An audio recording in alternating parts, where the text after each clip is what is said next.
This audience, which I've encountered in person twice and virtually once, is it has to be my favorite audience. As the Beatles said, you know, we'd love to take you home with us. We'd love to take you home. You know? You're such a lovely audience. We'd love to take you home with us. We'd love to take you home. What is beauty? Odd question. The very concept itself has been rejected by many contemporary artists and aestheticians. There are signs of a change, but I want to begin to try to get a handle on the sort of direction that one might take if one wanted to answer that question. I hope you'll forgive me for not ad-libbing and doing it in a much more entertaining way, but that would take about 3 or 4 hours. So I'm going to be mainly reading it, and because the ideas are kind of concentrated, and I've managed to try to put them in the clearest way I can. What I want to try to show tonight is how beauty is at the very core of science. I want to clarify the creative and innovative aspects of beauty, and to demonstrate the cultural universality of the idea of beauty, of the making of beauty, the experience of beauty, and therefore its biological foundations, because if all of the world's cultures have a concept of beauty, then clearly it's something which has to do with the way we are made as human beings. It's not just some kind of set of weird cultural social practices. And I want to talk about the necessity of beauty. Finally, I want to argue that beauty is the source of our deepest knowledge of the world and the foundation of effective and ethical action. Part of our predicament is that the arts have been cut off from the sciences.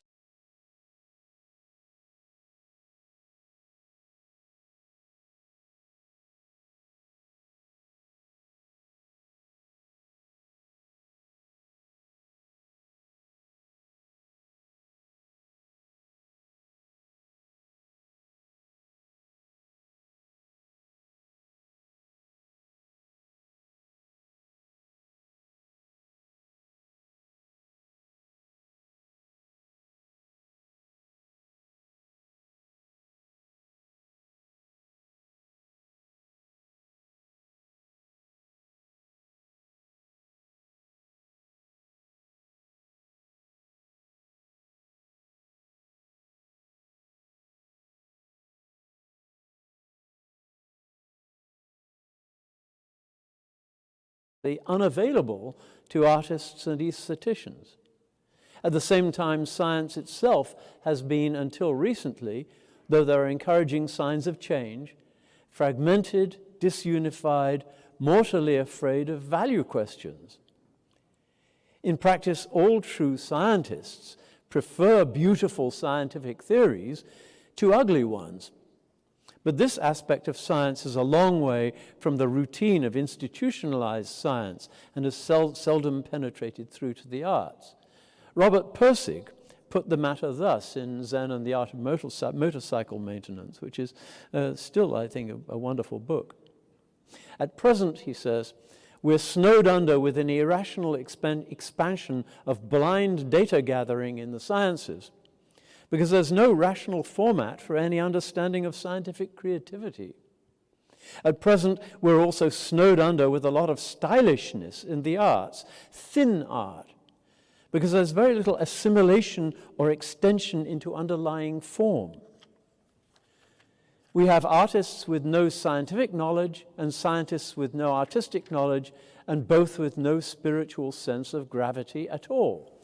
And the result is not just bad, it's ghastly. That spiritual sense of gravity, interesting phrase, is close to what I mean by beauty. But to give this phrase some meaning, we must pursue our first question without qualms that analysis will destroy it. The Romantics thought, well, you shouldn't think about these things too much, or what is it? The intellect that kills, said Coleridge. But I don't think it does necessarily kill. Analysis could only destroy it, could only destroy beauty if it had no concrete existence, which is what its critics claim, that beauty is just an illusion in the eye of the beholder, an eye preconditioned by social convention and economic interest. What I want to do is to argue that beauty is an objective reality. If not beauty, what do contemporary artists propose to themselves as the meaning of their work? There are three usual answers to this question. The first is that it is enough to be new, disturbing, analytically interesting. If there is no further depth in a work of art, does not this boil down honestly to being what Pirsig calls stylish, fashionable? Is not such art merely a sort of demonstration of critical ideas? The second approach is to be personal. In this view, the work of art has a quality derived from the mysterious and intangible nature of the individual. But does not this answer simply shift the problem from what makes a good work of art to what makes a good human being? The third answer is that art should be socially, economically, politically correct. There are many variations of this: Marxist art, ethnic art, the art of gender or race politics, functionalist art, and so on. Critical theory. But again, the question is begged. If we don't know what is a good work of art, how can we know what is a good society or economy or polity? And isn't functionalism merely a permit for art to be guided by unguided technology? So we must return to the idea of beauty as the goal and meaning of art. But what is beauty in the most general sense? What non-trivial description could hold true for a beautiful Inuit mask, a beautiful man or woman, the laws of thermodynamics, an Arcadian landscape, a picture of an Arcadian landscape, a Bach canon, the Mandelbrot set, with its microcosmic corona of Julia sets, a flowering chestnut tree, the theory of evolution by natural selection, an African ritual dance, and Yeats's Byzantium. All human societies possess the concept of beauty, often with a very precise vocabulary and a tradition of argument about it. People see, hear, touch, taste, smell the beautiful and recognize it by a natural intuition and a natural pleasure. Even animals do. Antiphonal birdsong, the brilliant shapes and colors of flowers. And what more precise record could there be of the aesthetic preferences of bees? And the gorgeous ritual mating garments of tropical fishes and birds of paradise all attest to a more than utilitarian attraction in certain forms of organization. This natural intuition of the beautiful is for us human beings activated, sensitized, and deepened by culture. That is, a natural capacity of the nervous system now incorporates a cultural feedback loop and also uses the physical world through art and science as part of its own hardware. The theory of such a training or sensitization, the incorporation of this cultural feedback loop, the plugging of it into the prepared places in our brains, is what I call natural classicism. The paradoxes of this term are not unintended. The foundation of the natural classical perspective is that the universe and we evolved. This fact entails two truths about beauty, a special evolutionary truth and a general evolutionary truth. The special evolutionary truth is that our capacity to perceive and create beauty is a characteristic of an animal that evolved. Beauty is thus in some way a biological adaptation. Beauty is a physiological reality. The experience of beauty can be connected to the activity of actual neurotransmitters in the brain, endorphins, catecholamines, and enkephalins. When we become addicted to a drug, such as heroin or cocaine, we do so because their molecular structure resembles that of the chemistries of joy that the brain feeds to itself when it experiences beauty. What is the function of pleasure from an evolutionary point of view? The pleasure of eating is clearly a reward for going to the considerable trouble of finding ourselves something to eat. Clearly, certainly, few would go to the extraordinary metabolic expense and aggravation of finding a willing member of the opposite sex and reproducing with him or her unless there were a very powerful inducement to do so. Now here we have this very great pleasure of beauty for which artists will starve in garrets and for whose mimicked substitutes rats and addicts will happily neglect food and sex. What is it a reward for? What adaptive function does it serve that is so much more important than immediate nourishment and even the immediate opportunity to reproduce the species? Freud claimed that the aesthetic was merely a sublimated form of libido. But the new knowledge about neurotransmitters and brain reward renders this theory invalid. Beauty, it seems, has a perfectly satisfactory chemistry of its own without having to borrow a bit of the pleasure chemistry of sex.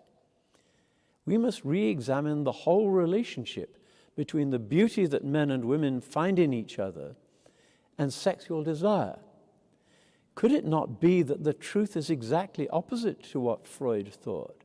That much of what we think of as sex is actually a relaxed or dissipated form of aesthetic excitement? That sexual attraction is not enough by itself to assure the reproductive pair bond, and that it must borrow or sublimate part of the energy of spiritual experience?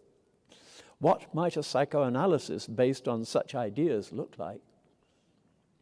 Let's return to the question, what is the beauty experience a reward for?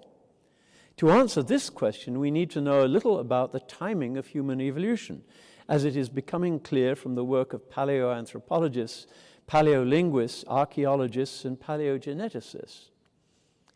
The crucial point is that there is a peculiar overlap between the last phases of human biological evolution and the beginnings of human cultural evolution, an overlap of 1 to 5 million years, depending on how the terms are defined.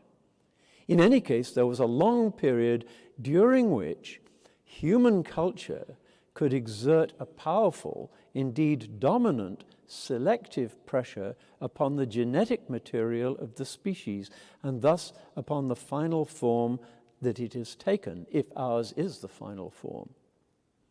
For over 1 million years, the major genetic determinant in the environment of our genus was our own culture. A creature that is living under cultural constraints is a creature that is undergoing an intensive process of domestication. By the way, Gilgamesh, the history of Enkidu in Gilgamesh, is a nice little myth of that story. We are bred into being human. We breed ourselves into being human. Consider wheat, dogs, apple trees, pigeons, how swiftly and how dramatically they have been changed by human selective breeding. But we domesticated ourselves. There is a limestone cave near Zhukujian in northern China where human beings lived almost continuously for close to 250,000 years. It is filled almost to the roof with 18 feet of compacted human debris, ash, bed places, bones. At the bottom, the oldest layers contain great ham-handed hammerstones, cutting clubs with a shard knocked off for a blade, and the clumsy bones and skulls of Homo erectus. At the top, there are delicate leaf-shaped flint arrowheads, fine awls and augers, feather-like knives, and human jawbones made elegant by cookery, brain cases made ample and capacious by ritual. Imagine, and we hardly need to imagine this, for we have had so many examples in our experience if we could only see them as examples. Imagine a mating ritual which directly affects the reproductive success of the individuals within a species. Those who are neurologically capable and adept at the complex nuances of the ritual would have a much better chance of getting a mate and leaving offspring. Now imagine that this ritual is being handed down from generation to generation, not just by genetic inheritance, as animal rituals are, but also increasingly by cultural transmission, imitation, instruction, eventually language. Did it evolve in order to facilitate this transmission? If a behavior is handed down purely by genetic inheritance, any variations on it which result from individual differences and special environmental and social circumstances will be wiped out by the death of the individuals of a given generation and will not be transmitted to their offspring. Of course, if over thousands of years those individual differences lead to improved rates of survival, and if those special circumstances persist, then there may be a selective advantage in the behavior as modified by the variation, and that variation will become frozen into the genes. The epigenetic mechanisms that activate or suppress the expression of patterns of genes may accelerate the process. But even this is a very slow process. The learning is being done at the genetic level, not at the social or mental level. But in the thought experiment we have commenced, changes in the ritual can be handed down very quickly, in only one generation. And so the faster system of transmission will tend to drive and direct the slower system of transmission. That is, cultural modifications in the ritual will tend to confer a decisive selective advantage upon those members of the species that are genetically endowed with greater neural complexity, a superior capacity for learning, the inner principles of the ritual that remain the same when its surface changes, for following and extending the ritual's subtleties, and for recognizing and embodying the values that the ritual creates. The cultural tail will begin to wag the biological dog. Cultural evolution will drive biological evolution. This species, of course, is ourselves. Perhaps what created us as human beings was an improved love song. In the beginning, indeed, was the word.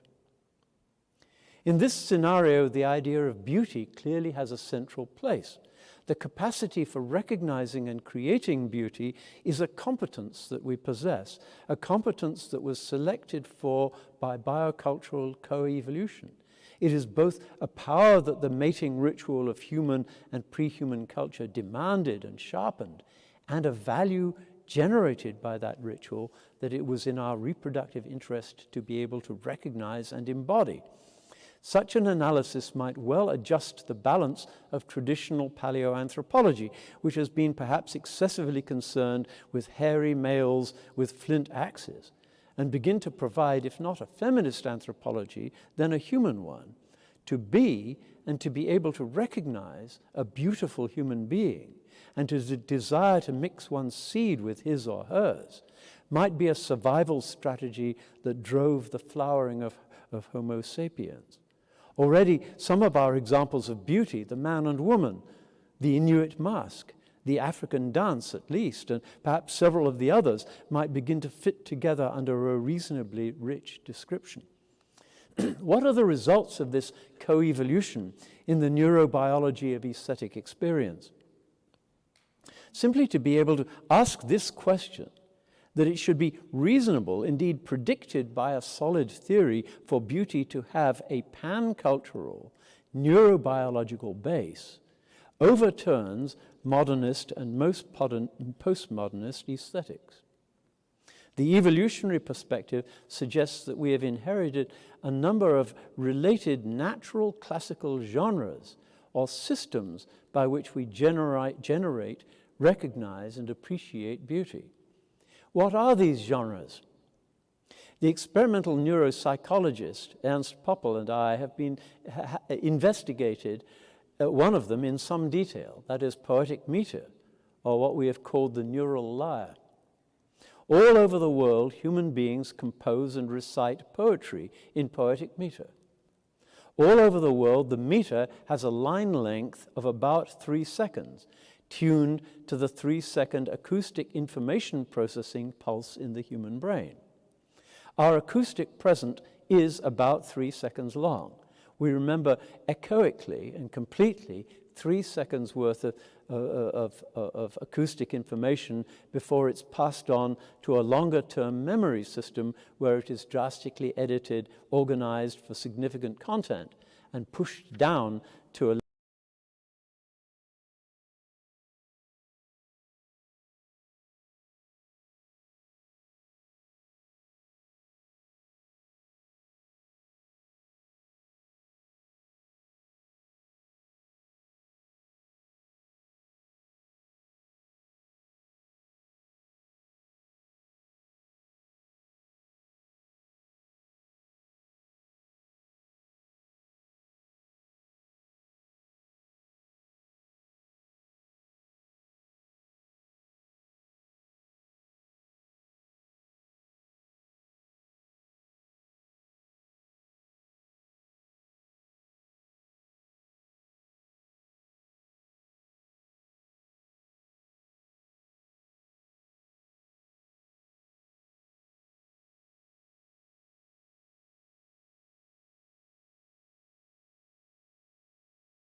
linguistic left brain, but with the musical and spatial right brain.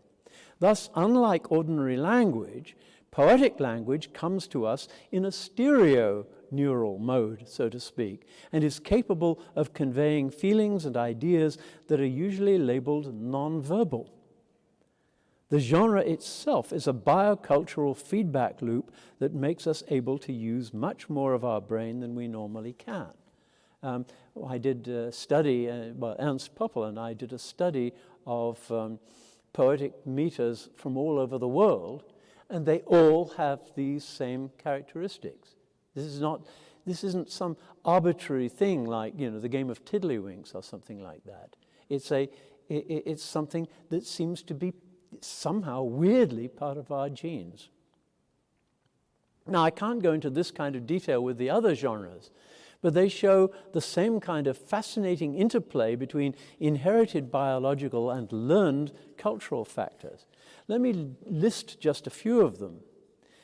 The metrical operator of music, which is related to but different from the poetic metrical operator, and which also connects with dance, very highly developed in African drum rhythms.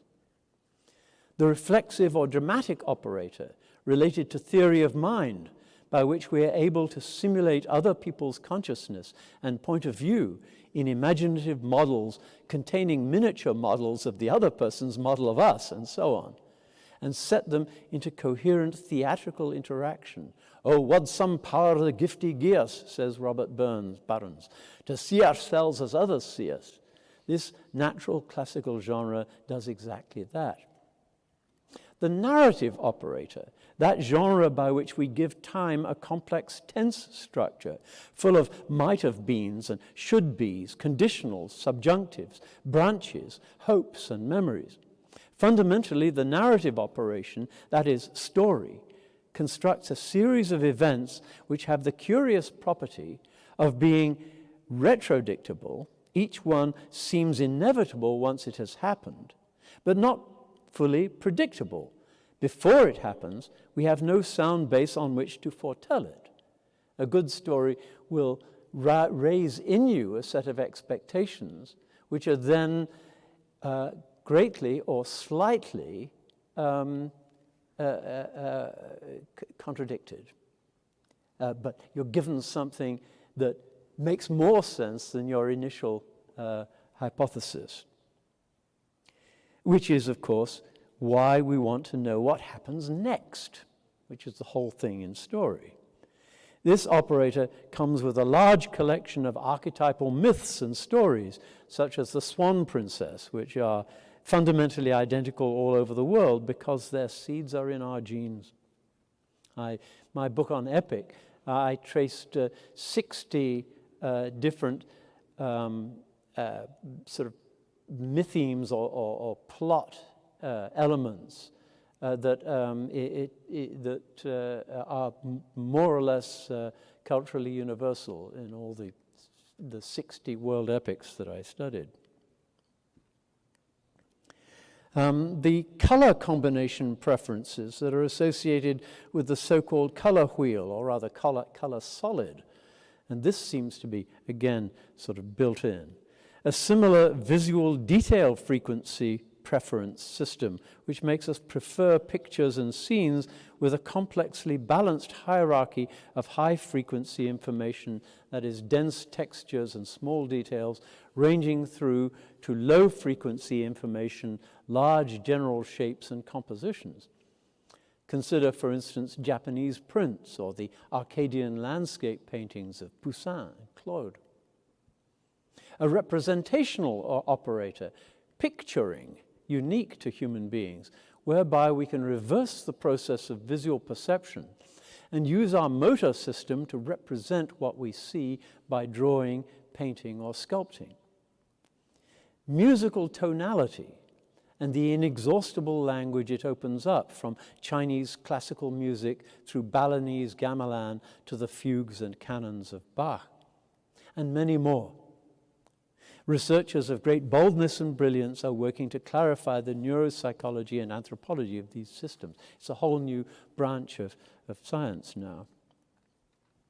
And yet this list is just a list, with no systematic classification and no attempt to organize its members according to criteria of greater or lesser neural generality. But it does indicate, I left out a few, I think laughter is probably one of them too. But it does indicate that the forms of the arts are not arbitrary, but are rooted in our biological inheritance. To say this is not to imply that the natural classical genres are constraints or limits upon the expressive powers of the arts. Quite the reverse. They are like what computer enthusiasts call turbos, programs or hardware that can accelerate or improve the operation of a computer. These systems, which incorporate a cultural feedback loop into the brain's processing, can enormously deepen and broaden its powers.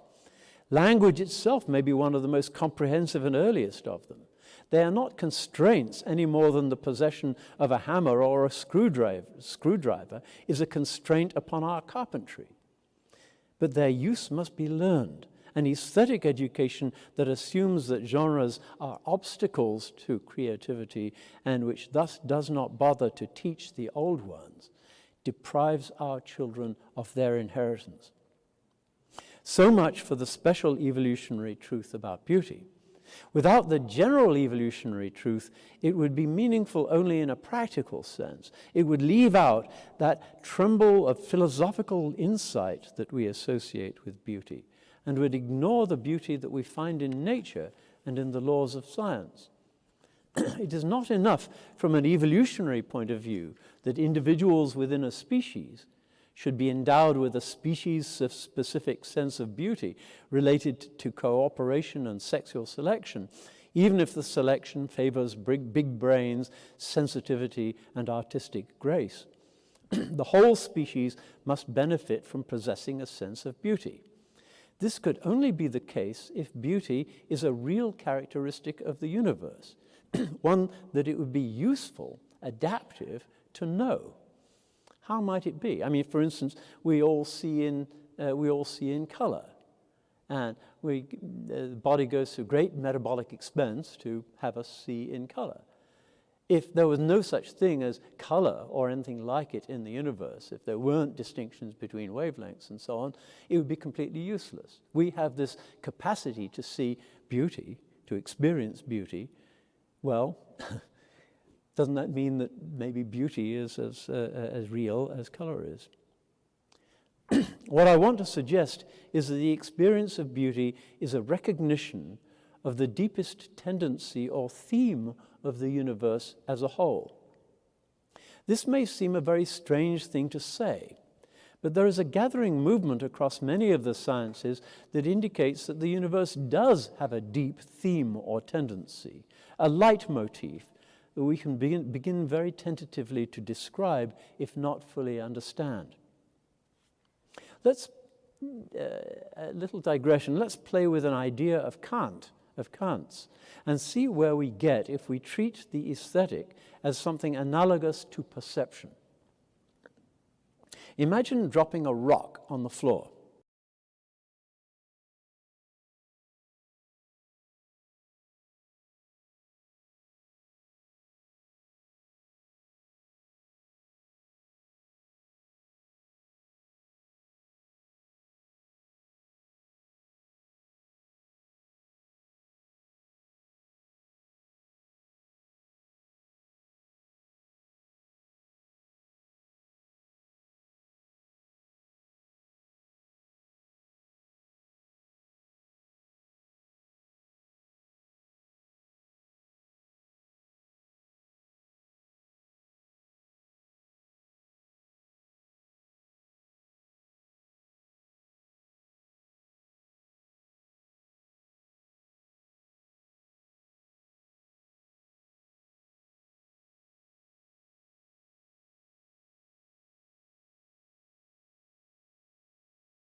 outside world, and more exact, more particular, because it recognizes individual objects and parts of objects.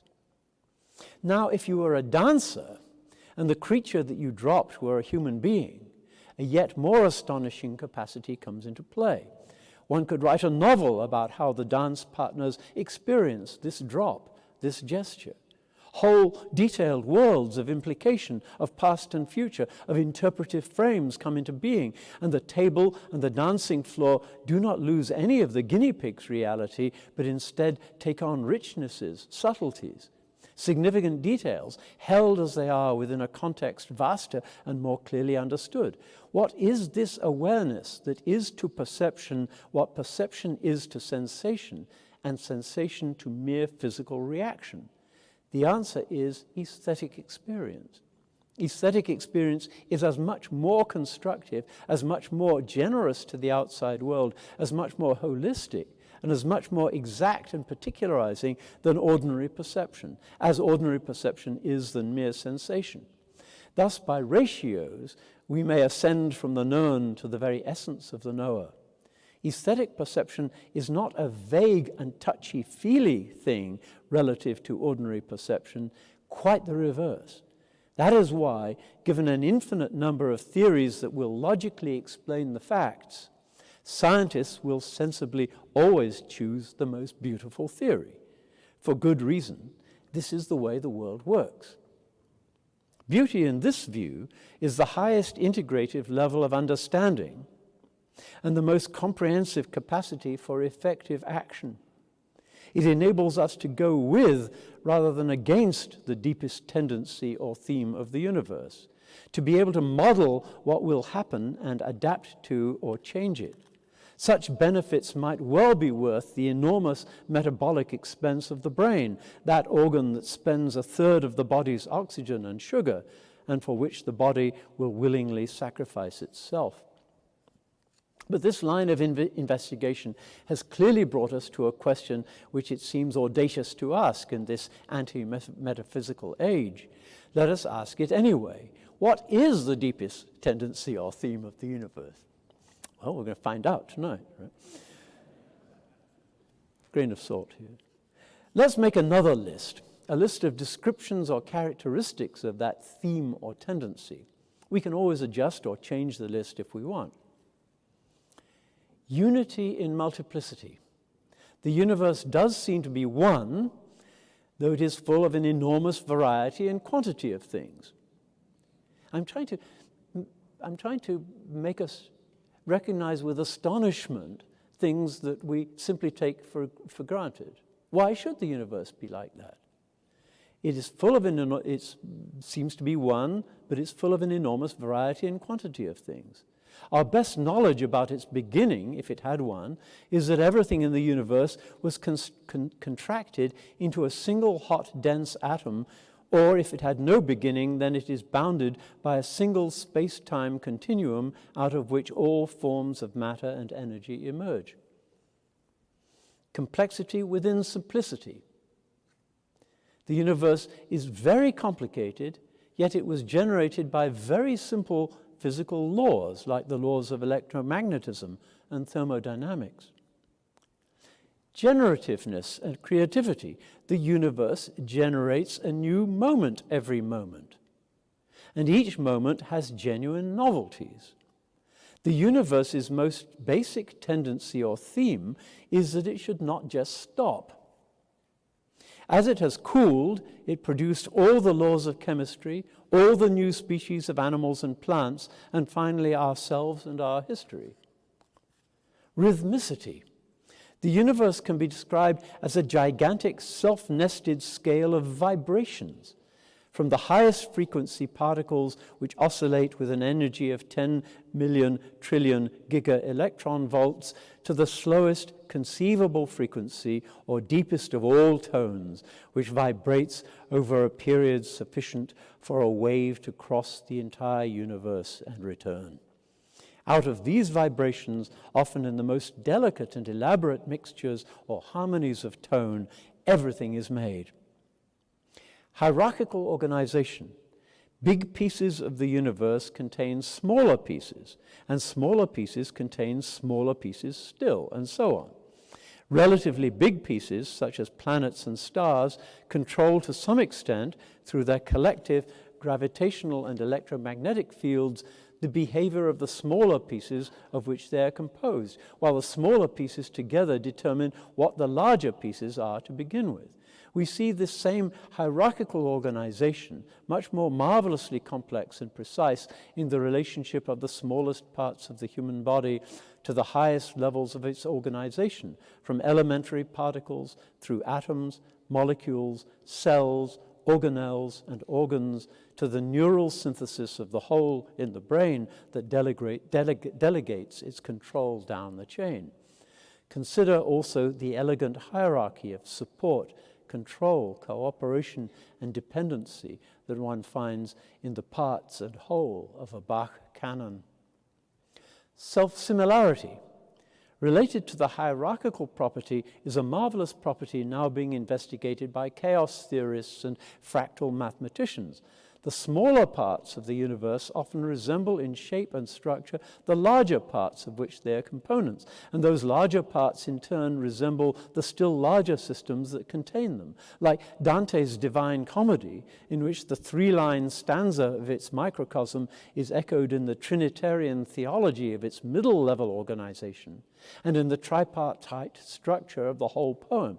So the universe tends to echo its themes at different scales. If you look at the branches of a tree, Yeats's chestnut tree, perhaps, that great-rooted blossomer, you can see how the length of a twig stands in the same relation to the length of the small branches, as the small branches stand to the large branches, and the large branches to the trunk. You can find this pattern in all kinds of phenomena: electrical discharges, frost flowers, the annual patterns of rise and decline in competing animal populations, stock market fluctuations, weather formations and clouds, the bronchi of the lungs, corals, turbulent waters, and so on.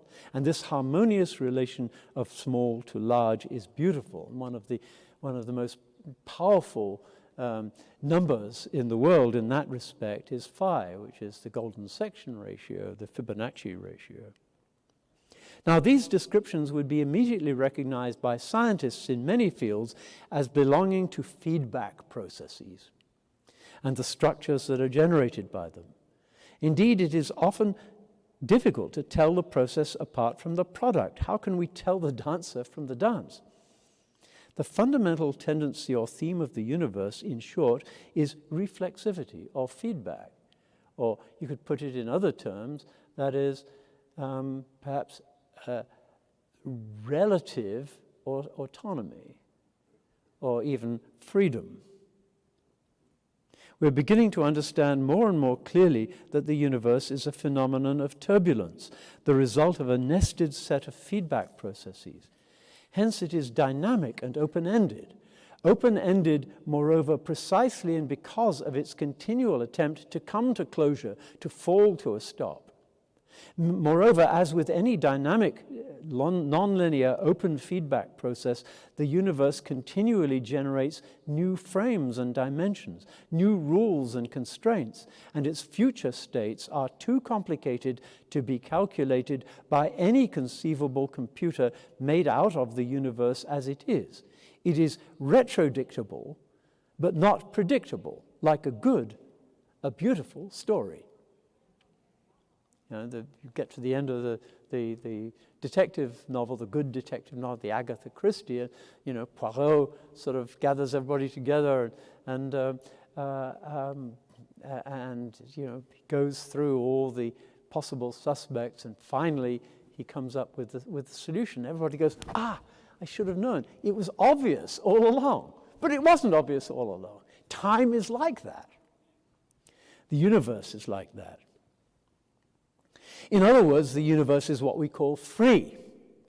We human beings possess a larger degree of freedom, perhaps, than any of the other parts of the world, but we are not unique in being free, even in a very powerful sense of the word. If we could isolate any part of the universe, which is the aim of a good laboratory experiment, then we might be able to create small pockets of determinism. Planetary orbits are one example of a sort of natural isolated experiment of this kind. But it had a sort of very bad influence on people because people thought that everything was as deterministic as the orbits of planets. But even here, both the microcosm, quantum uncertainty, and the macrocosm, the gravitational influence, however weak, of distant stars, will create a margin of irreducible error. The process of evolution itself is a prime example of a generative feedback process. Variation, selection, and heredity constitute a cycle, which when repeated over and over again produces out of this very simple algorithm the most extraordinarily complex and beautiful life forms. Variation is the novelty generator. Selection is a set of alterable survival rules to choose out certain products of the novelty generator, and heredity, the conservative ratchet, preserves what is gained. But evolution is only one of a class of processes that are characterized by various researchers in various ways: non-linear, chaotic, dissipative, self-organizing, autopoietic. They are based on very simple iterative formulae. If you look at the Mandelbrot set, we all know it now. It's a nice mathematical example. Take a complex number, multiply it by itself, add the original number, then take the number that you get and repeat the process several times. Now start with a different number and do the same thing. Make a collection of the original numbers and then map them onto a plane, coloring them according to whether and how fast the algorithm makes them rush off towards infinity or to zero in on some limit called an attractor. This is best done on a computer because it would take many years to do it with paper and pencil. You will get a self-similar shape of great beauty and infinite complexity and variety. All such processes produce patterns with the familiar characteristics of branchiness, hierarchy, self-similarity, generativeness, unpredictability, rhythmicity, and self-inclusiveness. To look at, they are like the lacy strands of sand and mud that Thoreau observed coming out of a melting sandbank in Walden. They are filled with lovely leaf designs, acanthus, chicory, ferns, or ivies, or like jacquard paisleys, the feathers of peacocks, the body paint or tattoo designs of Maoris or Melanesians, the complexity of a great wine, the curlicues of Hiroshige sea foam, or Haida ornamentation, or seahorses, or Mozart melodies. The iterative feedback process principle, which is at the heart of all these processes, is the deep theme or tendency of all of nature, nature the creator of forms. It is the logos and eros of nature, and it is what we feel and intuit when we recognize beauty. Our own evolution is at the same time an example of the principle at work, the source of our capacity to perceive it in beautiful things, the guarantee of its validity. If it were not valid, we would not have survived, and the origin of a reflective consciousness that can take the process into new depths of self-awareness and self-reference. As the most complex and reflexive product of the process that we know in the universe, we are, I believe, charged with its continuance, and the way that we continue it is art. Thank you.